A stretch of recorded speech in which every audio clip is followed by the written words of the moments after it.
Good evening, everybody. Welcome again to Dual Life Seminars. It's Dr. Dorian Dugmore, who my background, as on the screen there, is in cardiovascular health and preventative medicine and wellness. And I'm Chief Executive of Wellness Academy. And so we'll move on to an interesting webinar. But before we do, just remember the World Healthy Living Foundation from Dual Life.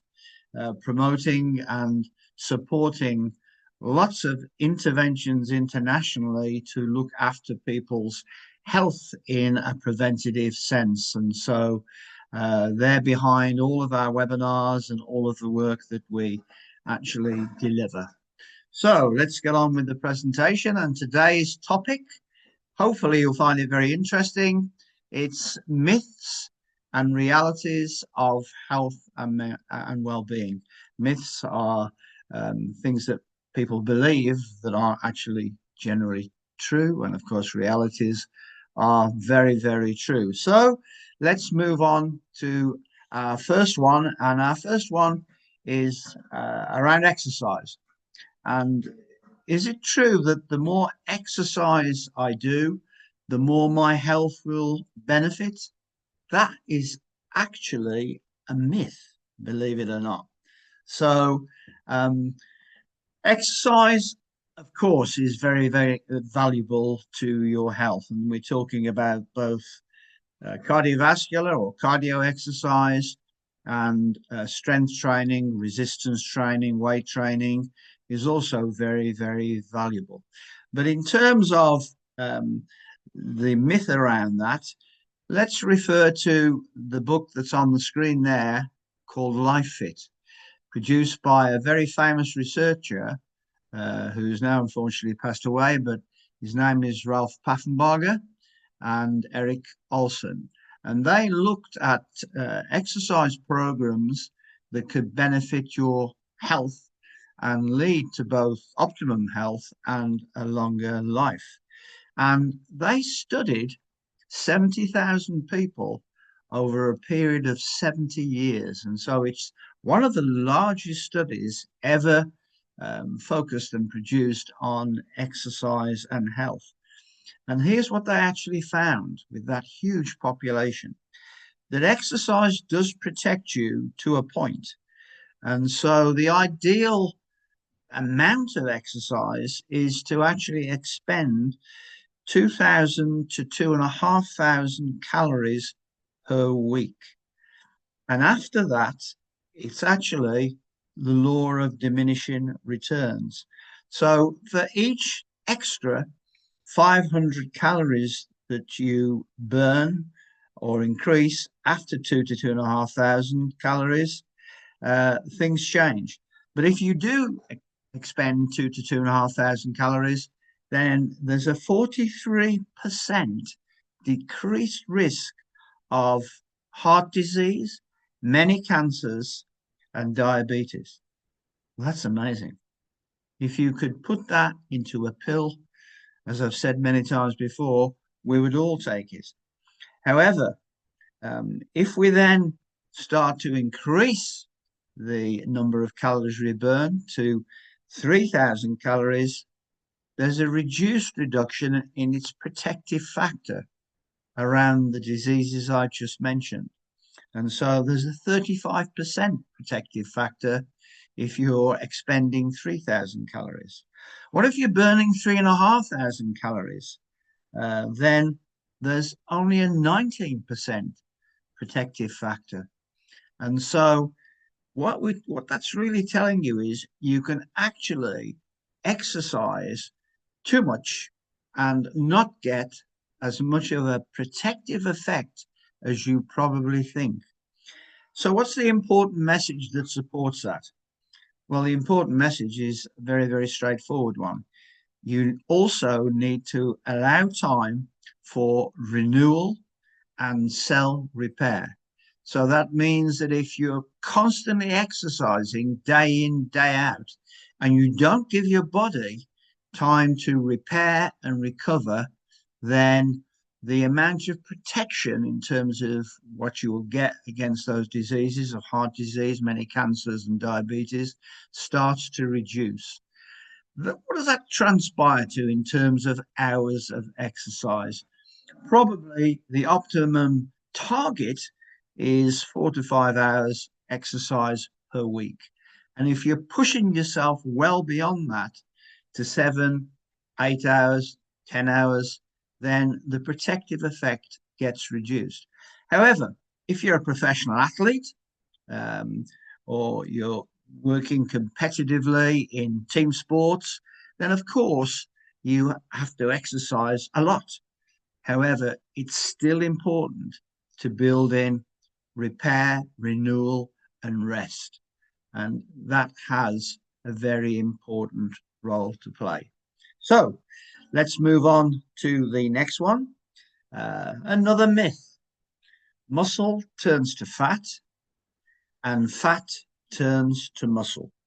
Okay, move on to the next slide. Well, you can see from the slide there, there's a picture of of fat, and there's a picture of muscle.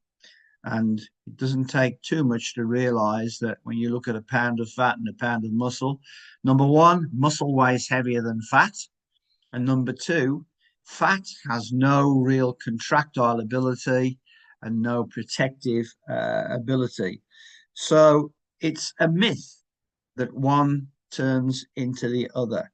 Um, they are totally different body constituents. Muscle can help to burn fat as an energy source, but you need to exercise for relatively long periods of time for this to be effective. So you'd need to exercise for around 7 to 8 hours just to burn 1 kilo of fat, just a couple of pounds. Yet a standard bar of chocolate is worth 200 to 300 calories. So you need to exercise for 45 minutes of brisk walking to burn those 200 to 300 calories. And so just exercising alone isn't the answer to certainly burning body fat. Um, so you have to realize that the balance really is important to make sure that, yes, you're exercising regularly, but you need to diet as well and look at your nutrition alongside exercise to get the best bang for your buck. Now, also remember that major research has told us that all of your fat cells are generally formed before the age of 10 years of age. So, what we do with young children, how we promote exercise in young children is very, very important to avoid too much development of fatty tissue. And of course, the other thing we know about fat is that fat around the middle of your body is the most dangerous fat. It's called visceral fat, and it's the hardest fat to shift. And it's there because it's been fooled into believing that it's going to protect our internal organs. So our body is reluctant to reduce fat around the middle. And it tends to be the last fat to disappear when we're trying to lose weight. So, of course, we've got the new medications that are in the marketplace, like Ozempic, that can help both limit your fat production and also affect your diet and help you reduce fat. But be careful. That needs to be medically and clinically supervised. So that's so important to realize. Okay, so let's move on to our next one, myth or reality. Well, it's a reality. Coffee will help me get going and rev up my metabolism. Okay, so there's a nice picture of whatever it is, a cappuccino and coffee without milk. That can actually rev up your metabolism by 10 to 20%. But it's smart not to drink coffee after 3 o'clock in the afternoon, because when you drink it, it will increase your resting heart rate. increase your resting metabolism, as you said, by 10 to 20%. But the downside is it can also raise your blood pressure, produce certain pepsin, acidic pepsins in your tummy that can affect your digestive system. So that's one of the reasons why it's not wise to drink it after 3 o'clock. 3 o'clock. And too much coffee can cause headaches. It can actually wire you up. And some people, believe it or not, are what we call caffeine reactive. And that means that when they just drink 1 cup of coffee, the electrics of their heart can become irritable.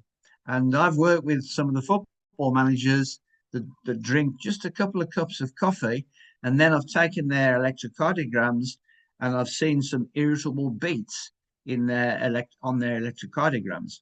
So in some people, they are caffeine reactive. Why do you suggest you don't drink it after 3 o'clock? Because if you do, its effect will be more long lasting and it can help to stop you falling asleep, as an example. So, too much coffee can be a problem.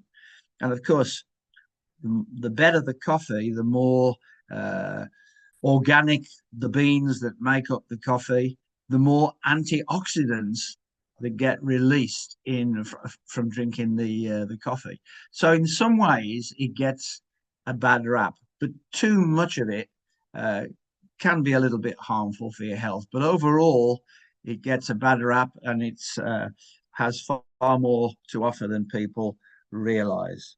So we'll move on to the next one. The thinner I am, the healthier I am. That's a myth. And we all have what we call a fighting weight. And when we're at that weight, we feel at our best.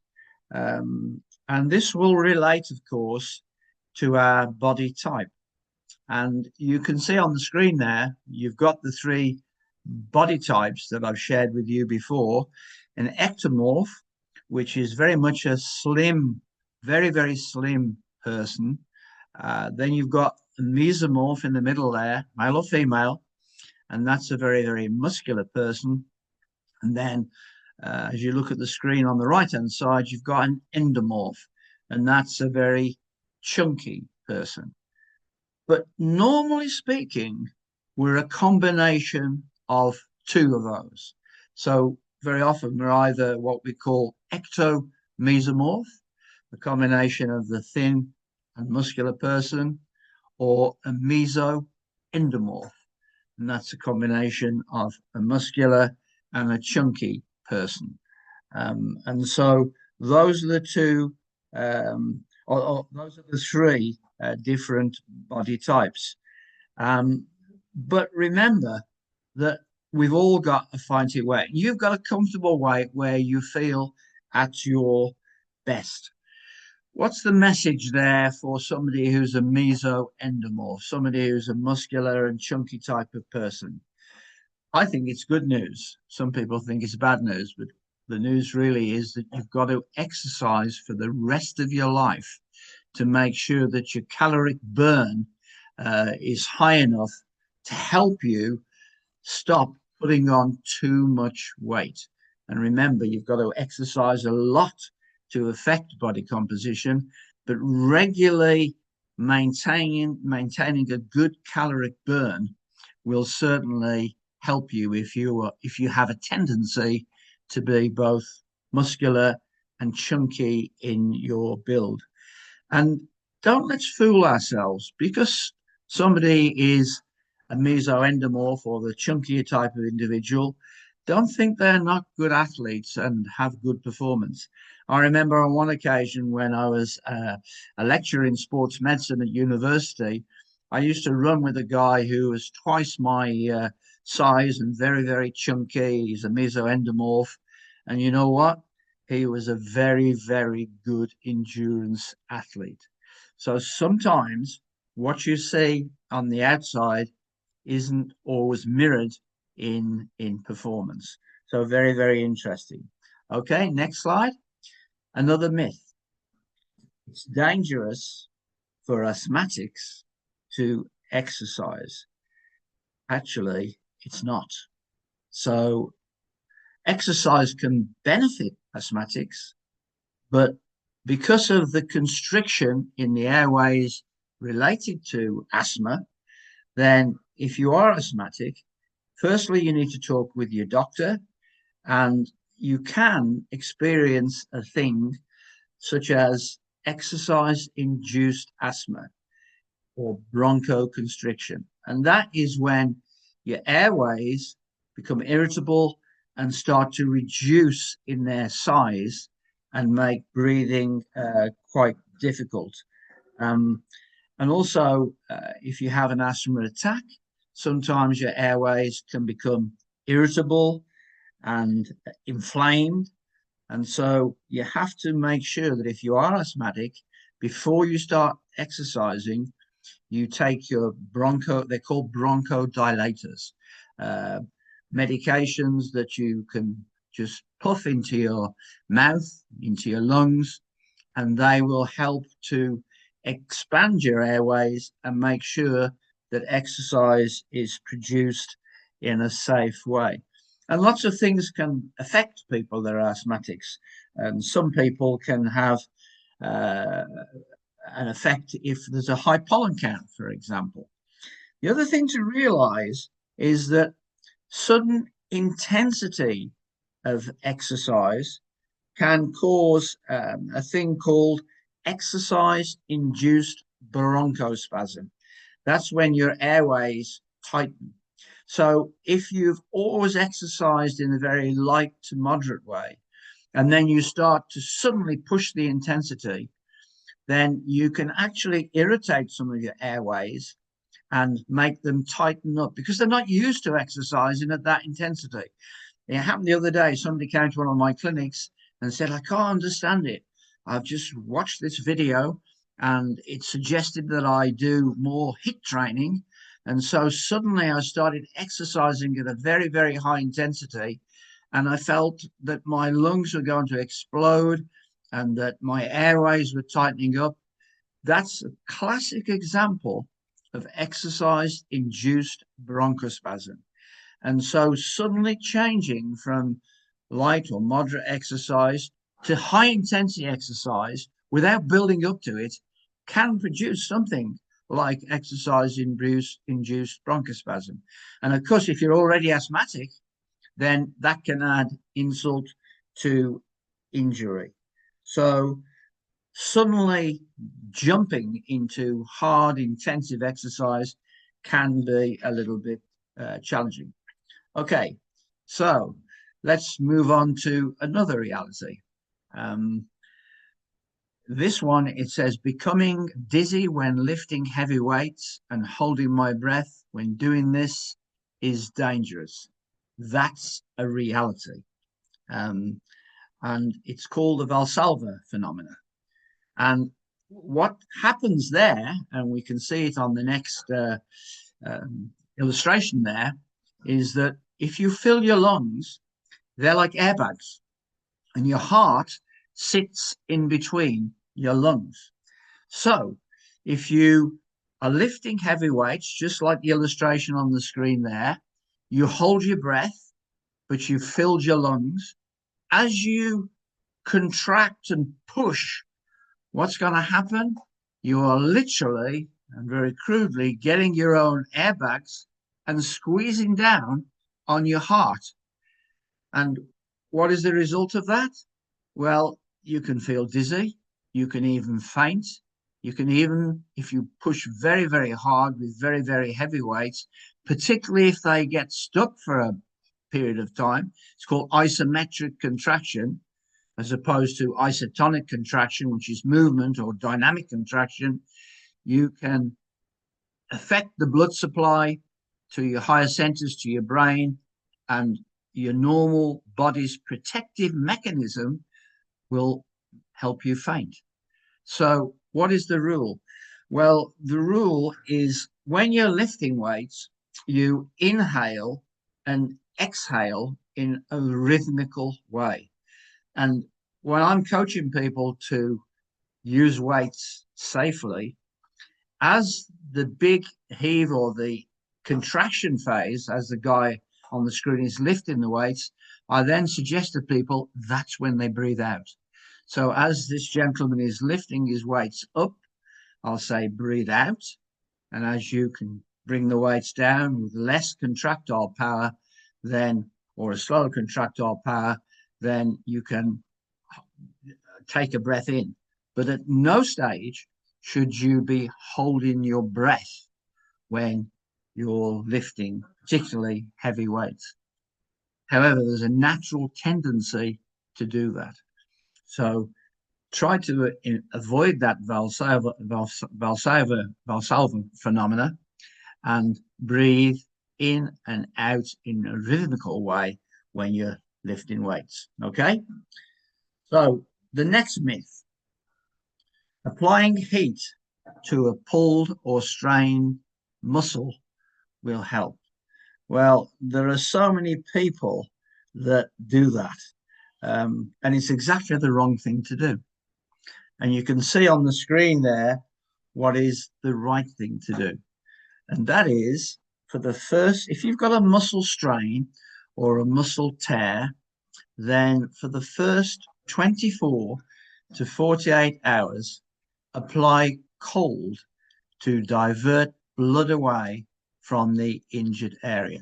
I'm going to explain to you why that's so important. When you exercise muscles, whether you're doing cardio exercise and you're jogging or running or swimming or riding your bike, your muscles are working hard and developing heat. What happens when a muscle develops heat? It begins to swell. But the other thing that happens to muscles is that the way they contract and relax, it's called the sliding filament theory. And there are elements in muscle, their physiological name is actin and myosin. And as the muscle contracts, those little filaments, like the straws in a box, slide in amongst each other and then expand. And what you get between those, they're called myofibrils, with those little strands of muscle, you get little tears in those strands. And with the little tears, you can get a little bleed in your muscles. So why do people then use ice? Well, what that does is it cools down the muscle. And because the muscle is heated, it actually diverts the heat away from the muscle. It reduces the amount of that bleed in the muscles, and it gives you chance for the muscles to recover. So, why do you think people take ice baths? Well, for exactly the same reason. People that have done long endurance efforts, things like running, half marathons, when they've been on their legs for a long period of time and they've been using their muscles for a long period of time, they will get heated muscles. They will get these microscopic little tears in the muscles, and they jump into an ice bath to actually divert the blood that's happened to those swollen muscles away from the muscles, and it helps them then recover. There is a word of warning about that. Jumping into things like ice baths, if you've got any underlying heart issues or problems, or particularly high blood pressure, can be dangerous. And I'll tell you an interesting story about that. When squash first came into this country in a big way, we're talking 20, 25 years ago, you could go and play a game of squash, and afterwards you could go into a sauna. Well, a sauna makes you sweat, but what you really want to do is the opposite when you've really been exercising at a high intensity. And then, to add insult to injury, in many places that had squash courts, there was a cold plunge. So people would go into a sauna, encouraging circulation to muscles, and then suddenly jump into a cold plunge and do the opposite. And while that might benefit muscles in terms of the cold, it can shock the heart and cause a problem. And in fact, there were a number of instances where people had gone after a game of squash into saunas, jumped into cold plunges, and had some cardiovascular problems. So, a word of warning, be very, very careful. And I know there are lots of sort of promotions, things like the Wim Hof method. Uh, that's fine, but just be a little bit careful. Make sure that you have no other cardiovascular problems, particularly any irritable heart rhythms or any problems with hypertension, your high blood pressure, because the potential for that can increase risk. So just be careful with cold. But in general, after an injury, as shown on the screen there, for the first 24 to 48 hours, then it's applying cold. And after that, after the muscle has settled down and the bleed has been reduced, then you may consider using a little bit of moderate heat. But many times people do exactly the wrong thing and heat an injured muscle when really they should be applying cold to it. And there's a general rule, it's called RICE. And RICE, spelled RICE, each letter stands for the way in which you should treat an injury. R stands for rest. I stands for ice. But here's a word of warning. Never put ice straight onto the skin, or you'll get more problems with the ice burn from very, very cold ice than you will from the injury. So going back to RICE, R stands for rest. I stands for ice, but you should have a barrier between putting ice onto a limb or an injury so that you don't directly put the ice on there. C stands for compression, and very often you need to compress above and below the injury, which will then help to divert and encourage blood to go away from the injury. And the final thing for E is for elevation. You elevate the injury if you can, so the blood will drain away from the injury, because you get hematomas, you get, blood developing with little tears in the muscles. So remember RICE. R again is for rest, I for ice, but not straight onto the skin. Put a barrier between that and applying ice. C is for compression, and E is for elevation. So nice thing to remember, RICE. Okay, let's move on to the next one, which again is a myth. Coffee and tea will help hydrate me and are as effective as water. Wrong. Let's move on to the next one. Coffee and tea have a diuretic effect. What does that mean? It means they encourage you to go to the bathroom and pee. And that is the opposite to having a hydration effect. Now, naturally, the stronger the coffee, the stronger the tea, the more diuretic effect in general you tend to have. So, really speaking, you shouldn't count coffee or tea in your daily quota of hydrating liquids, essentially still water. And you should drink 2 to 3 liters of still water every day. And it's fine if you put, some little taster into that water, like some fresh fruit or things like that. But that's what you should drink for a hydrating effect on a regular daily basis. But don't kid yourselves that coffee and tea can be counted into your, daily amount of drinking water and hydrating yourself. Herbal teas have a little bit more of a supporting effect, but overall, I'm sorry, but not the bad news, good news really, is you need to drink plenty of still natural water, and that is so important. Okay, so the next one is another myth. The main source of protein to build muscle is always meat, and it's always red meat. Well, that's a myth, because protein is much more than just meat. It's important. Protein is a way in which we build muscles. It supports many other body functions. And so protein includes building your DNA, the enzymes in your body that are catalysts for chemical reactions in your body, the hormones, your immune cells, a thing called hemoglobin that carries oxygen around your body. So protein is very, very important.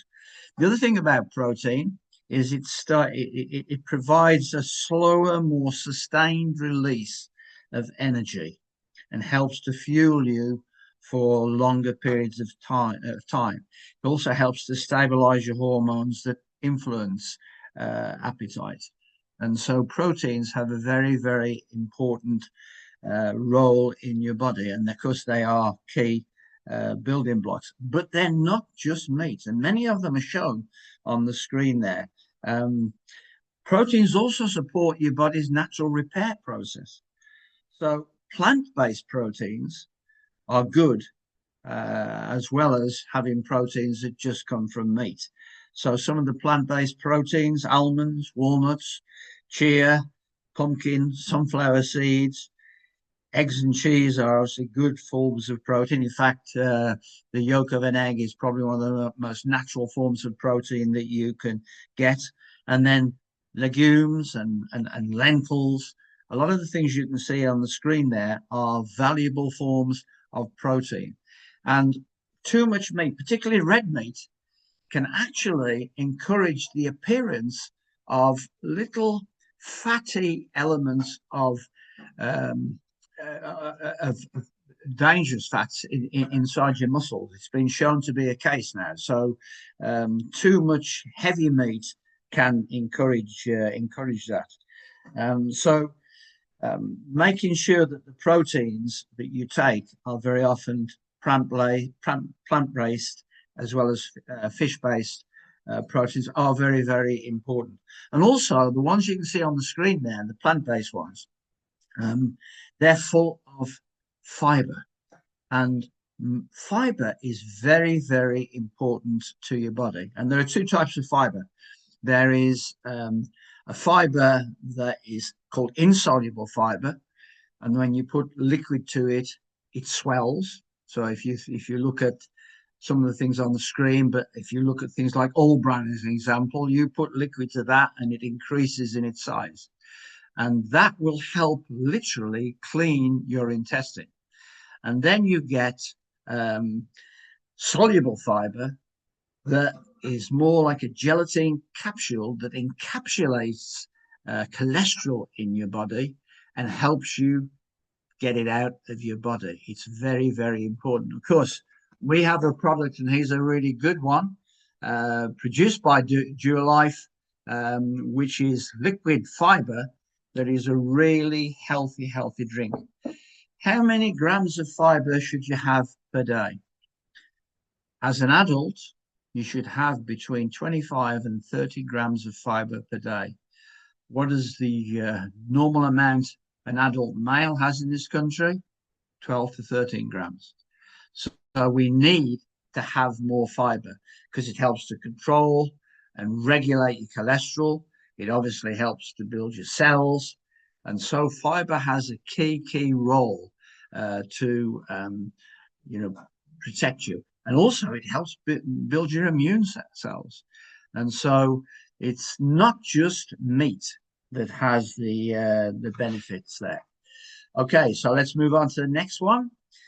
A reality. Best time to exercise is early in the morning if you want to help boost weight loss.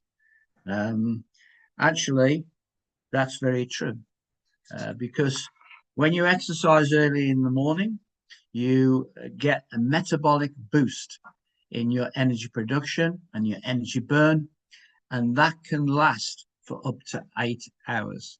So if one of your goals is to reduce some of your weight, then early morning exercise is very, very important. And just a word of caution.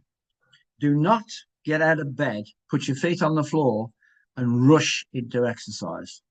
There are a number of reasons you shouldn't do that. The first one is you've been sleeping, hopefully for 7 or 8 hours. And as you've been lying still and sleeping, your blood coagulation times tend to change.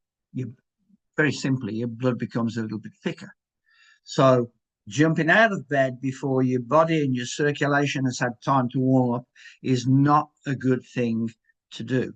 The other thing you should do before you start exercising early in the morning is have something to regulate your sugars, because you've been sleeping, you haven't been consuming food, and you can be a little bit lightheaded if you suddenly start exercising because of your sugar imbalance in your body.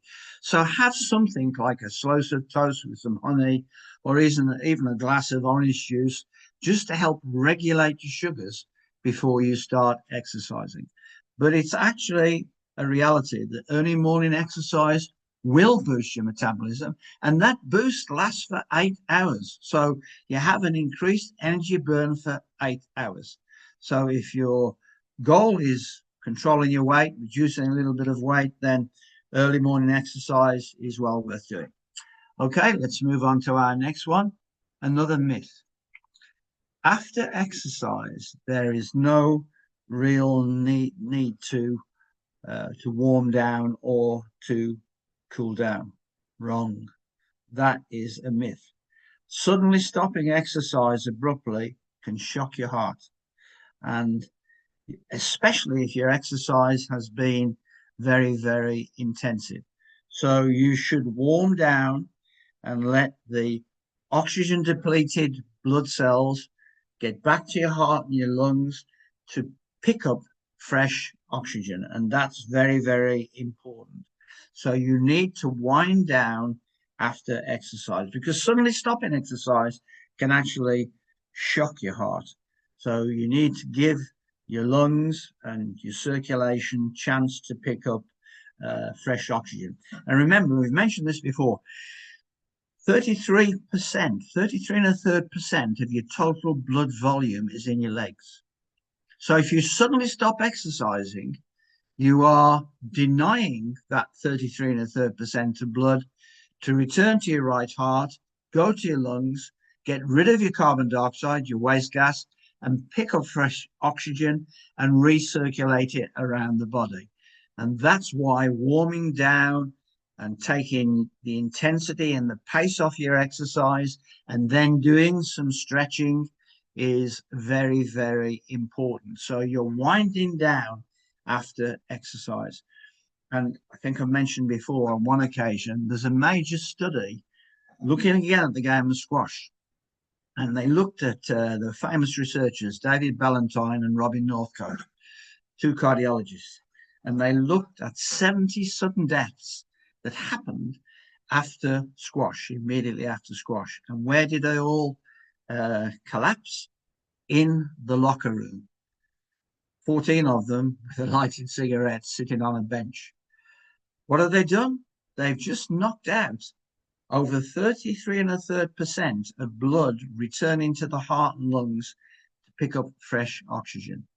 So involving your legs, involving your total body, winding down, cooling down for 5 to 10 minutes after exercise is actually key to your health and well-being. So don't forget to do that. Okay, so let's move on to our last slide. Again, a reality. Happiness and expressing positive emotions towards someone is good for your heart health. That's absolutely true. There are some major studies from Heart Math Institute in California, from Stanford University, from Harvard University, have shown that expressing love and positive emotions towards someone or something releases endorphins. And so expressing that love and those positive emotions releases those endorphins. And what are those endorphins?